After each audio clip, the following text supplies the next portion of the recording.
একটি মেয়ে বিড়াল প্রেগনেন্ট ছিল। তার হাজবেন্ড তাকে মারধর করত। তারপর সে ঘরে আগুন ধরিয়ে দিল। অন্য একটা মেয়ের সঙ্গে ফুর্তি করত, তাকে অনেক গয়না কিনে দিত। অন্য আরেকটি বিড়াল প্রেগনেন্ট মহিলাকে বাড়ি নিয়ে এলো বাঁচিয়ে, তাকে ভালোবাসলো, তাকে বিয়েও করলো। তার জন্য অনেক পরিশ্রম করতে শুরু করলো। তাকে একটা গিফট দেওয়ার জন্য গিফট কিনে তাকে দিল এবং তাকে নিয়ে অনেক খুশি ছিল।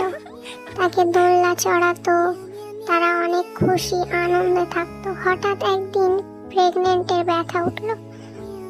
তার স্বামীকে ফোন করাতে তার স্বামী বিড়ালটাকে নিয়ে হসপিটালে এলো এবং তাদের একটা ভালো সুন্দর একটা মেয়ে হলো। আর তার আগের হাজবেন্ড অন্য একটা মেয়ের সঙ্গে ফুর্তি করে বেড়াচ্ছে। সেই মেয়েটা কিন্তু ভালোবাসতো না, লোভী ছিল, তার টাকা নিয়ে সব পালিয়েছে। ভিডিওটা ভালো লাগলে লাইক অ্যান্ড সাবস্ক্রাইব করুন।